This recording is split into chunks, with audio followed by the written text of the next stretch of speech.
Hello दोस्तों, स्वागत है एक नए वीडियो में। बिहार दरोगा की श्रृंखला में आज हम देखेंगे प्रश्न पत्र संख्या 11। इससे पहले का सभी 10 प्रश्न पत्र आपको कराया जा चुका है, जो आपको प्लेलिस्ट में मिल जाएगा। वहां जाकर आप उसे देख सकते हैं। यह बुक एडिटोरिया के द्वारा प्रकाशित किया गया है। तो आइए शुरू करते हैं आज का क्लास। शुरू करने से पहले सेशन को लाइक और चैनल को सब्सक्राइब जरूर करें। देखिए आज का पहला प्रश्न। संविधान निर्माण से संबंधित सदन समिति के अध्यक्ष निम्न में से कौन थे? सदन समिति के अध्यक्ष कौन थे? तो इसका सही आंसर ऑप्शन बी हो जाएगा, पी सीतारमैया। ऑप्शन ए है जवाहरलाल नेहरू। यह क्या थे?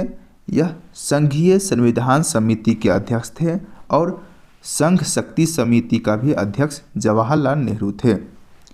डॉक्टर राजेंद्र प्रसाद ये संचालन समिति और तदर्थ समिति के अध्यक्ष थे। अगला प्रश्न देखिए। व्यापार वाणिज्य की स्वतंत्रता किस देश के संविधान से भारतीय संविधान में शामिल किया गया है? इसका सही आंसर ऑप्शन डी हो जाएगा, ऑस्ट्रेलिया के संविधान से। और ऑस्ट्रेलिया के संविधान से ही समवर्ती सूची संयुक्त बैठक भी लिया गया है। फ्रांस के संविधान से प्रस्तावना में जो शब्द है स्वतंत्रता, समता और बंधुता शब्द फ्रांस के संविधान से लिया गया है। जर्मनी से आपातकाल लिया गया है। आयरलैंड से राज्य के नीति निर्देशक तत्व लिया गया है। अगला प्रश्न। किस वर्ष उड़ीसा का नाम बदलकर उड़ीसा किया गया? किस वर्ष किया गया? इसका सही आंसर ऑप्शन डी हो जाएगा, 2011 में उड़ीसा का नाम बदलकर ओडिशा किया गया। और 2006 में पांडिचेरी का नाम बदलकर पुडुचेरी किया गया। अगला प्रश्न। भारत के महान्यायवादी के संबंध में निम्न में से कौन सा कथन सत्य है? सबसे पहले आप यह बताइए कि महान्यायवादी का चर्चा संविधान के किस अनुच्छेद में है? तो आप बताइएगा आर्टिकल 76 में महान्यायवादी की चर्चा है। महान्यायवादी की नियुक्ति किसके द्वारा किया जाता है? राष्ट्रपति के द्वारा किया जाता है। और भारत का सर्वोच्च विधि अधिकारी भारत के महान्यायवादी ही होता है। तो यह क्वेश्चन पूछ रहा है कौन सा कथन सत्य है। आइए चेक करते हैं। पहला कथन है इसकी नियुक्ति राष्ट्रपति द्वारा की जाती है, सही। यह भारत का सर्वोच्च विधि अधिकारी होता है, यह भी सही है। इसे भारत के सभी न्यायालय में सुनवाई का अधिकार प्राप्त है, सही। यानी कि ऑप्शन डी का सही आंसर हो जाएगा। इनमें से सभी कथन सत्य है। अगला प्रश्न। नियंत्रक एवं महालेखा परीक्षक द्वारा प्रस्तुत किए गए वार्षिक प्रतिवेदनों की जांच कौन करता है? इसकी जांच करता है लोक लेखा समिति, यानी कि option A is the correct answer. लोक लेखा समिति में कुल 22 सदस्य होता है, जिसमें से लोकसभा से 15 और राज्यसभा से 7 सदस्य। और इसका अध्यक्ष सामान्यतः लोकसभा के विपक्ष दल के नेता होता है। लोक लेखा समिति का अध्यक्ष लोकसभा के विपक्ष दल के नेता होते हैं। अगला प्रश्न देखिए। किसी राज्य के मुख्यमंत्री सहित मंत्रियों की न्यूनतम संख्या कितनी हो सकती है? तो इसका सही आंसर ऑप्शन बी हो जाएगा, 12। यह उपबंध 91वां संविधान संशोधन 2003 में लाया गया था। अगला प्रश्न।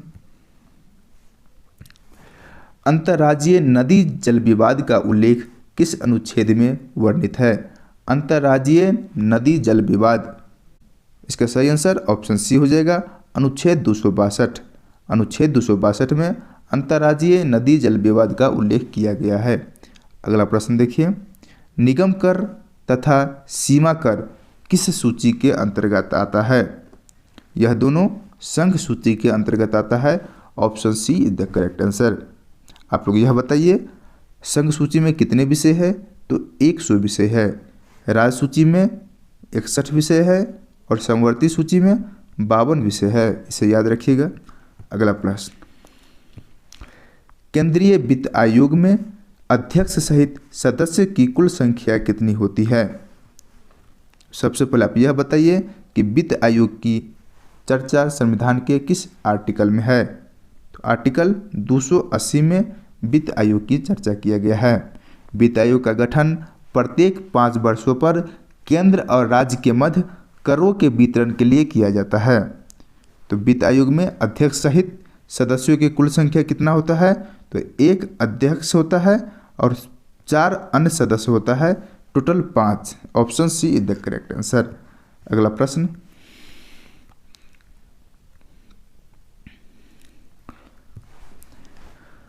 उच्च न्यायालयों के न्यायाधीशों द्वारा ली जाने वाली शपथ का उल्लेख किस अनुसूची में है? कहने का मतलब है किस अनुसूची में शपथ का वर्णन है? तो इसका सही आंसर ऑप्शन बी हो जाएगा, तीसरी अनुसूची में शपथ का वर्णन है। और दूसरी अनुसूची में वेतन, भत्ता और पेंशन का चर्चा किया गया है। चौथी अनुसूची में राज्यसभा में सीटों का बंटवारा है। और 7वीं अनुसूची में संघ एवं राज्य के बीच शक्तियों का बंटवारा है, जिसमें संघ सूची, राज्य सूची, समवर्ती सूची और अवशिष्ट सूची आता है। अगला प्रश्न देखिए, पूर्वी हिमालय क्षेत्र के लाल पंडा संरक्षण हेतु लाल पंडा परियोजना को कब लागू किया गया था? तो इसका सही आंसर ऑप्शन बी हो जाएगा, 1996 में लाल पंडा परियोजना को लागू किया था। आप लोग यह बताइए कि प्रोजेक्ट टाइगर कब लाया गया था? कमेंट कीजिए। प्रोजेक्ट टाइगर 1973, बहुत इंपॉर्टेंट है। अगला प्रश्न, निम्नलिखित में कौन द्वितीयक प्रदूषण के उदाहरण है? द्वितीयक प्रदूषण के उदाहरण कौन है? तो इसका सही आंसर ऑप्शन सी हो जाएगा, ओजोन। ओजोन द्वितीयक प्रदूषण के उदाहरण है। अगला प्रश्न, अपिक्को आंदोलन का संबंध किस राज्य से है? अपिक्को आंदोलन कर्नाटक में हुआ था, ऑप्शन बी। यह आंदोलन पर्यावरण से संबंधित है। अपिक्को आंदोलन 1983 में हुआ था और इसके प्रणेता कौन थे? पांडुरंग हेगड़े। कौन? पांडुरंग हेगड़े। अगला प्रश्न, परिस्थितिकी पिरामिड कितने प्रकार के होते हैं? परिस्थितिकी पिरामिड 3 प्रकार के होते हैं। Option B is the correct answer. 3 कौन कौन होते हैं? तो पहला संख्या पिरामिड, दूसरा जैव भार पिरामिड और तीसरा ऊर्जा पिरामिड। अगला प्रश्न देखिए, ISFR 2021 रिपोर्ट मतलब भारत वन स्थिति रिपोर्ट 2021 के अनुसार भारत में कुल भौगोलिक क्षेत्रफल का वृक्षावरण क्षेत्र कितना है?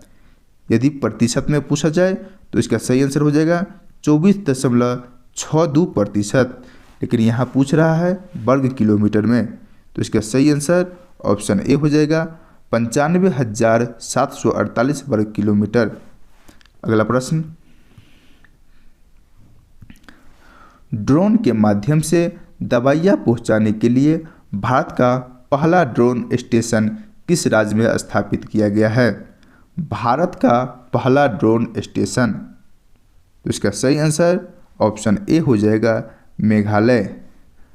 मेघालय एशिया का पहला ड्रोन डिलीवरी केंद्र भी है, इसे याद रखिएगा। अगला प्रश्न देखिए, पैदल चलने का अधिकार को लागू करने वाला देश का पहला राज्य कौन बना है? पैदल चलने का अधिकार किस राज्य में लागू किया गया सबसे पहले? तो इसका सही आंसर ऑप्शन सी हो जाएगा पंजाब। यह कब हुआ? तो मई 2003 में। अगला प्रश्न देखिए, आप लोग वीडियो को लाइक कीजिएगा, चैनल को सब्सक्राइब जरूर करें। अगला प्रश्न, किंग चार्ल्स तृतीय की ताजपोशी में भारत का प्रतिनिधित्व किसने किया? तो उपराष्ट्रपति जगदीप धनखड़ ने किया। Option B is the correct answer. अगला प्रश्न की तरफ चलते हैं, संविधान के किस अनुच्छेद के प्रावधानों का प्रयोग करके राहुल गांधी को लोकसभा से अयोग्य ठहराया गया? किस प्रावधान के तहत राहुल गांधी को लोकसभा से अयोग्य ठहराया गया? तो इसका सही आंसर ऑप्शन बी हो जाएगा, अनुच्छेद 102 के 1 के ई के तहत। अगला प्रश्न, भारत में अपना कैंपस स्थापित करने वाला पहला विदेशी विश्वविद्यालय कौन होगा? कौन होगा? डिक्किन यूनिवर्सिटी। ऑप्शन सी, डिक्किन यूनिवर्सिटी कहाँ के है? तो यह ऑस्ट्रेलिया के यूनिवर्सिटी है जो हमारे देश गुजरात के गांधीनगर में अपना पहला कैंपस स्थापित करेगा, जो भारत में किसी विदेशी विश्वविद्यालय का पहला कैंपस होगा। अगला प्रश्न,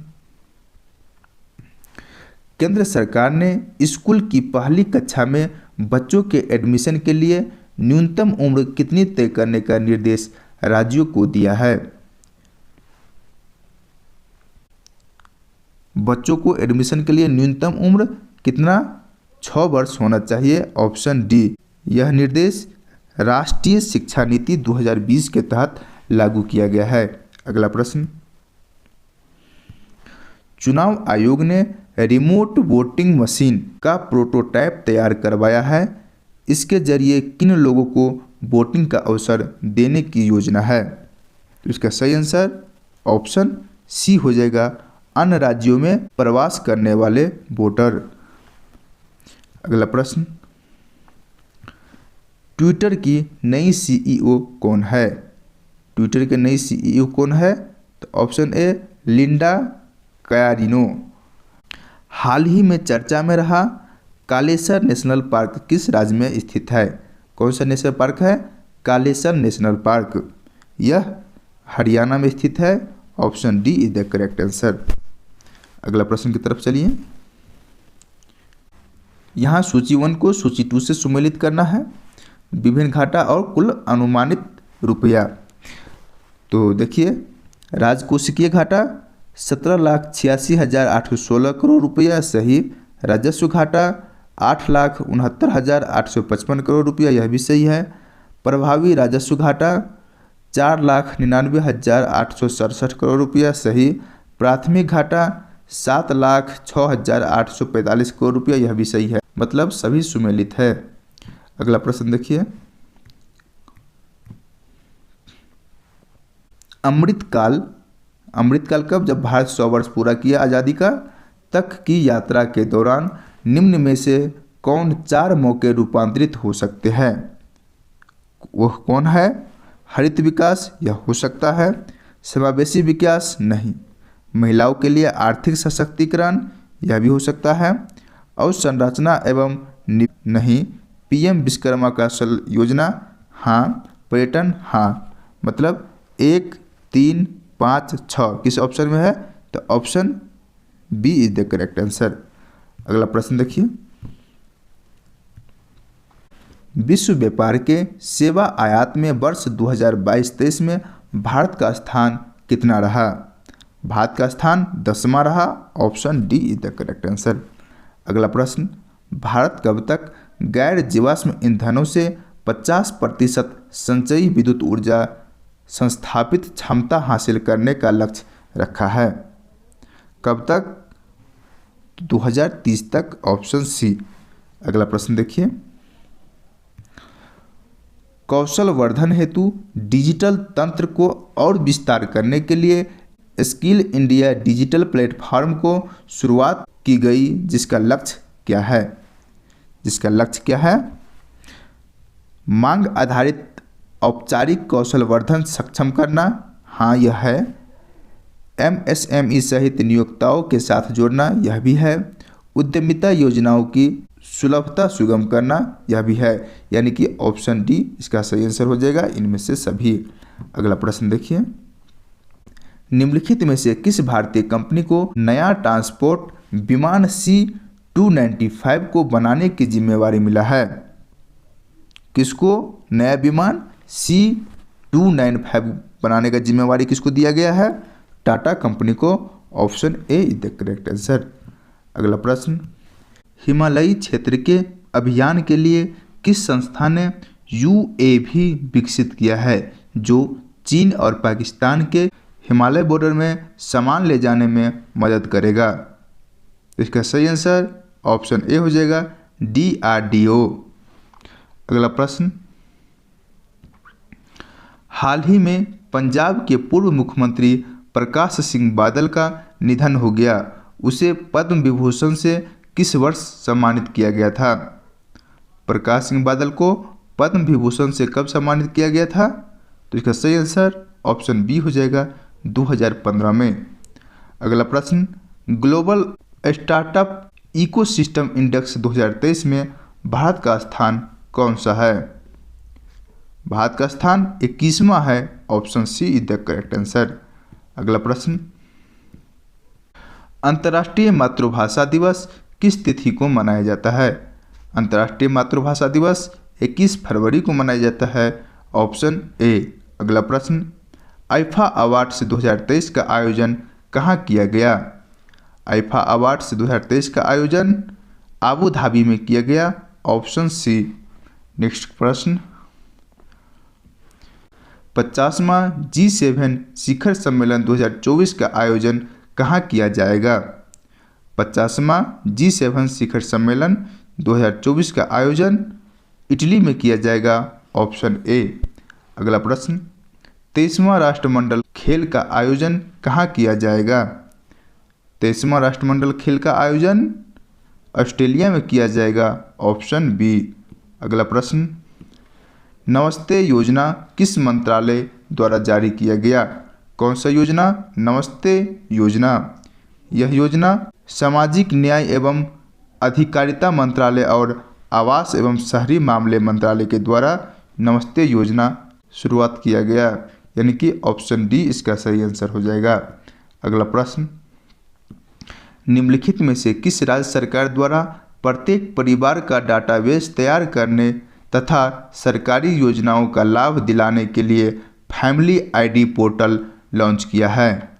फैमिली आईडी पोर्टल किस राज्य सरकार द्वारा? उत्तर प्रदेश राज्य सरकार द्वारा। Option B. अगला प्रश्न, प्रसिद्ध पुस्तक कलेक्टिव स्पिरिट कंक्रीट एक्शन पुस्तक के लेखक कौन है? इस पुस्तक के लेखक शशि शेखर वेम्पति है। Option C is the correct answer. अगला प्रश्न,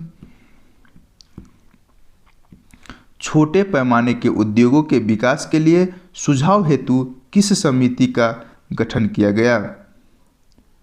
कौन सी समिति का गठन किया गया? आबिद हुसैन समिति। Option C. अगला प्रश्न देखिए, आप लोग वीडियो को लाइक कीजिए। 2011 के जनगणना के अनुसार भारत का दशकीय वृद्धि दर कितना है? भारत का दशकीय वृद्धि दर 2011 के अनुसार 17.72% है। अगला प्रश्न, जब किसी काम में ज़रूरत से ज़्यादा व्यक्ति शामिल होते हैं तो इसे किस प्रकार का बेरोजगारी कहा जाता है?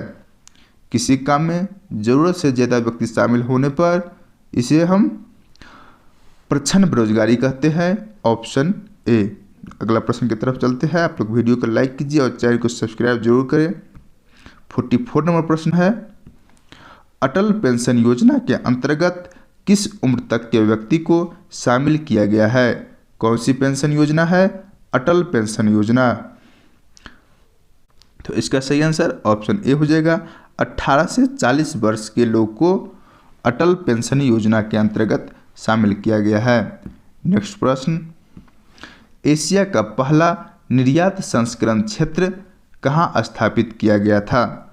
एशिया का पहला निर्यात संस्करण क्षेत्र कांडला में। Option D. कहाँ पे है? गुजरात में। अगला प्रश्न, प्रश्नोपनिषद किस वेद का उपनिषद है? तो इसका सही आंसर ऑप्शन ए हो जाएगा, अथर्ववेद। अगला प्रश्न, चंडकौशिक पुस्तक के लेखक कौन है? चंडकौशिक पुस्तक, इस पुस्तक के लेखक क्षेमेश्वर है। Option B Kshemeshwar. अगला प्रश्न की तरफ चलिए, वह प्रथा जिसके तहत किसान स्वयं भूमि का मालिक होता है और सरकार को भू राजस्व के भुगतान के लिए जिम्मेदार माना जाता है, क्या कहलाता है? इस प्रकार के प्रथा को रैयतवाड़ी प्रथा कहते हैं। Option C. अगला प्रश्न, भारतीय राष्ट्रीय कांग्रेस द्वारा किस दिन को पूर्ण स्वराज दिवस घोषित किया गया था? पूर्ण स्वराज दिवस 26 जनवरी 1930 को। Option A. निम्न में से किसकी सहायता से हैदर अली ने 1755 ईस्वी में डिंडीगुल में एक शस्त्रागार की स्थापना किया था। किसकी सहायता से किया था? फ्रेंच की सहायता से। Option B is the correct answer. आप लोग वीडियो को लाइक कीजिए, चैनल को सब्सक्राइब कीजिए और वीडियो को ज़्यादा से ज़्यादा शेयर करें। धन्यवाद।